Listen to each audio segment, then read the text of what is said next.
Joining me now for some perspective on how election night went for the GOP is Republican political strategist Carl Calabrese. Carl, let's talk first about the Erie County executive race. Mark Poloncarz, the three-time incumbent, went into this campaign arguably the most vulnerable he's ever been. His handling of COVID, the blizzard, his personal issues. Why wasn't Republican Chrissy Casilio able to capitalize?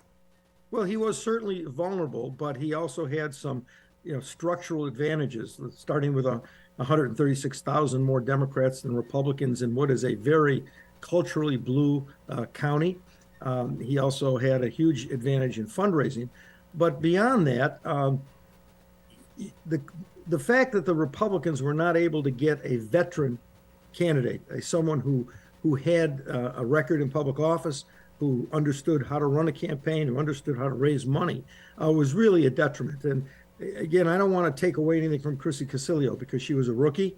She needed help. I thought she came a long way in the campaign. But the fact of the matter is that it was a tall order, to jump into the deepest end of the pool. She's a good candidate, and I think you'll see her in the future, but probably at a step or two below county executive, maybe a town board seat or town supervisor or county legislature or maybe even state legislature. So I think we'll see her again because she was a pretty good candidate for someone who was just so green, so novice at it. And when you put all that together, you get a win for the county executive. I thought her campaign missed a lot of good strategic opportunities to, as they used to say, put Mark Poloncarz in the wrong and keep him there. And I don't think she was prepped very well for the debate on another station.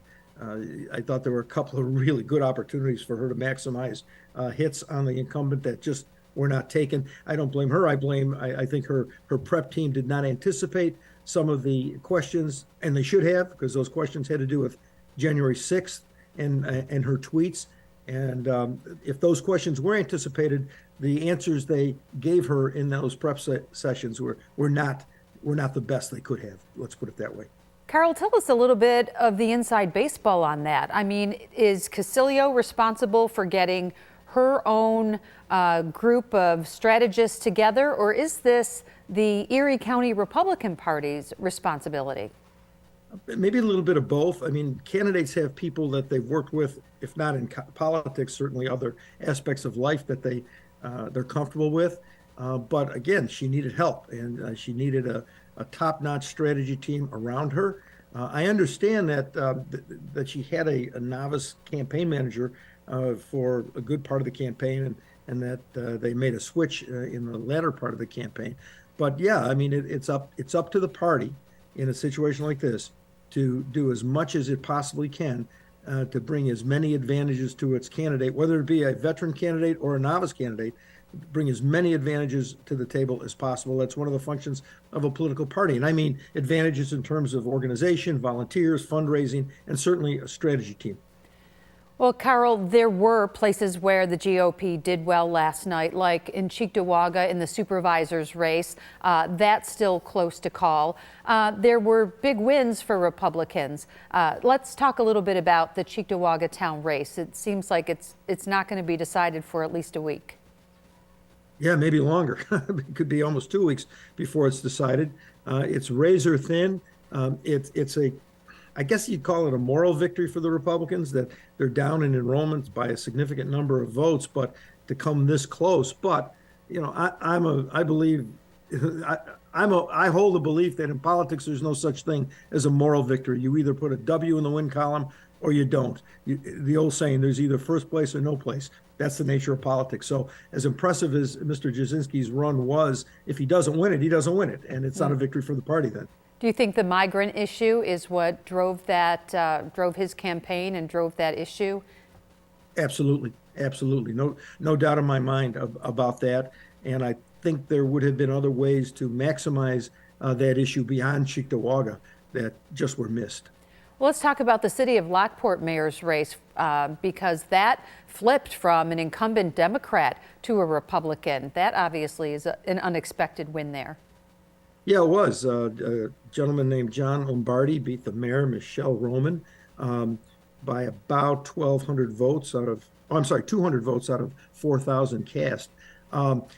he promised to be a full-time mayor, and I think that position helped him in the city because my friends and contacts in Lockport tell me that the incumbent mayor was not known for being, a full-time mayor and was not in the office a lot. And people notice that when you're in local government.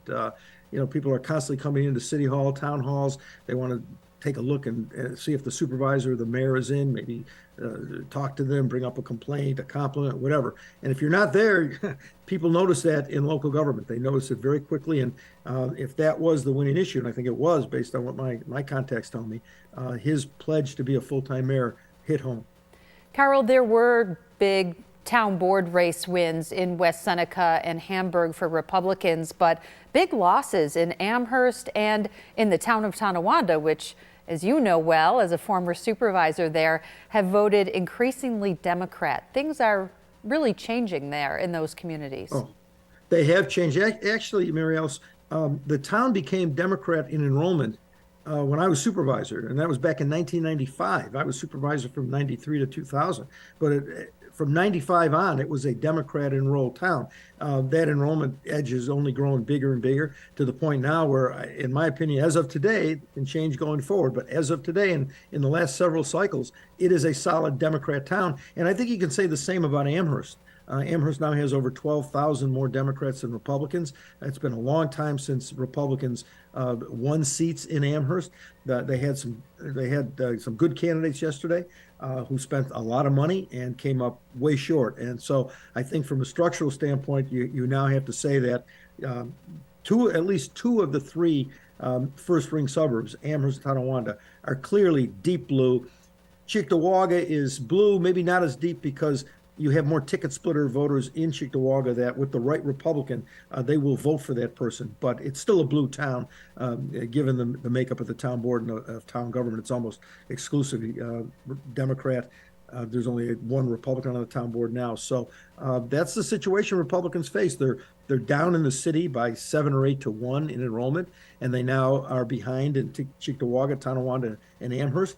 When you take the combined populations of those four municipalities, you've got 2/3 of the population of the entire county of Erie. That's a problem because, as you know, the farther south you get in Erie County, the smaller the towns become, the fewer voters you have to rely on. So Republican Party has got some major obstacles to deal with in coming elections. And finally, before we go, I want to talk to you about nationwide. It was not a great night for the GOP. Issues like abortion and marijuana may have helped Democrats. What do you think? Oh, no question. In fact, what you saw in Ohio, where that pro-abortion amendment to its constitution passed by a healthy number, that was a very far left amendment. It takes abortion to what the polls tell us is an area that the population, voters as a whole, are not comfortable with. And that's literally abortion on demand, paid for by taxpayers right up through the 9th month. That's not popular, but even though this amendment will allow that, it passed. And the pro-life movement now is 0 for 7 in abortion votes since the Dobbs decision of the Supreme Court.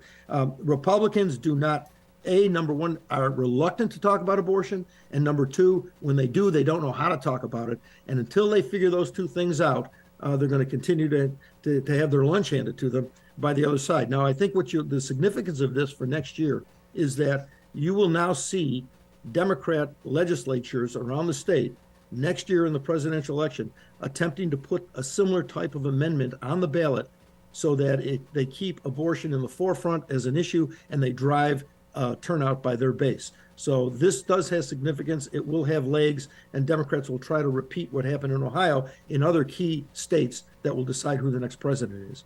Yeah, definitely a setup for 2024. Always love talking politics with you. Carl Calabrese, political strategist. Thanks for joining us, Carl. Thank you, MaryAlice.